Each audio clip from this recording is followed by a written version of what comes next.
Meu amigo, para tudo que você está fazendo, porque Lula e toda a sua química diplomática agora estão tentando salvar Alexandre de Moraes e até a esposa dele da temida lei Magnitsky. Mas a pergunta que não quer calar é: será que Lula vai conseguir? Ou será que vai piorar tudo? E para entender essa história e o que realmente aconteceu no encontro entre Lula e Trump na Malásia, a gente precisa lembrar o que está em jogo. Apesar de o governo ter vendido o encontro com Trump como uma grande vitória diplomática, a realidade é bem diferente.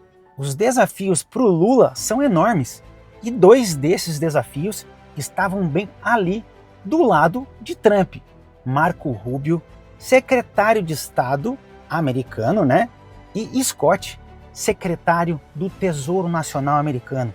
Ambos têm opiniões firmes e negativas sobre Lula e também sobre o STF e especialmente sobre Alexandre de Moraes.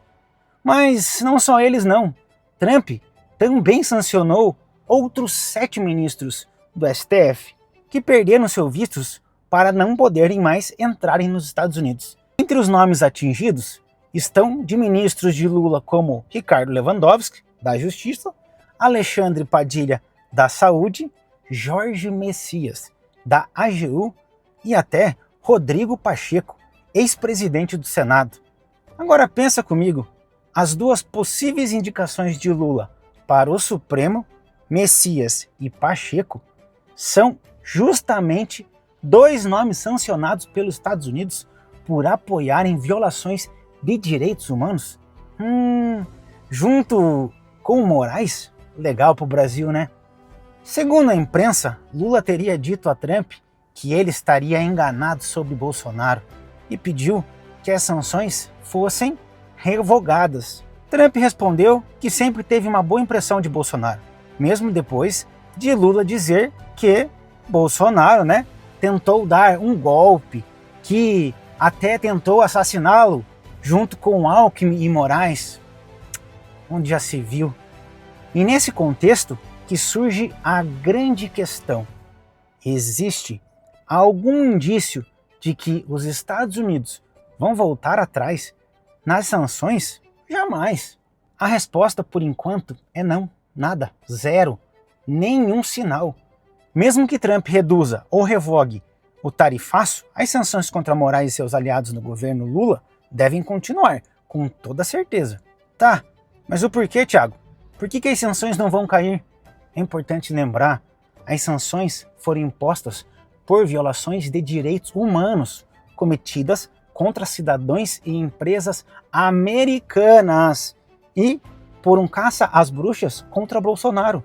Se Trump revogasse a Magnitsky agora, sem contrapartida, isso desmoralizaria o próprio governo americano. Seria como admitir que errou ou classificar Moraes como violador de direitos humanos. E detalhe, Moraes ainda não apresentou defesa ao governo americano sobre o caso. O último grande caso retirado da Magnitsky foi Hogan, assessor do primeiro-ministro da Hungria, Viktor Orbán.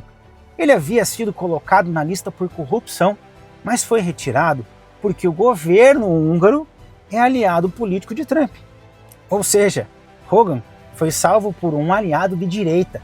Definitivamente não é o caso de Lula nem de Moraes. Relacionar o tarifaço econômico com a punição a Moraes não faz sentido.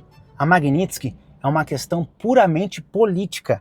E segundo a imprensa, Lula e Trump vão discutir essas questões apenas entre eles, num segundo momento, fora das negociações comerciais. Ou seja, Moraes ainda deve continuar com a Magnitsky nas costas por um bom tempo.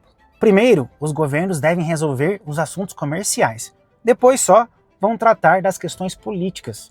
Olha só o que a Veja publicou. Mesmo com aparentes avanços nas conversas entre Brasil e Estados Unidos, não há expectativa realista de que Moraes deixe de figurar na lista de penalizados pela Magnitsky. Isso só deve ocorrer após a administração de Donald Trump. Ou seja, Moraes deve continuar sancionado até pelo menos o fim do governo de Donald Trump. E aí, O que você acha? Trump vai aliviar para o Moraes? Lula vai conseguir salvar o ministro com seu charme diplomático? Com seu charme na diplomacia? Comente aqui, eu quero saber muito a sua opinião. Um grande abraço e fiquem todos com Deus.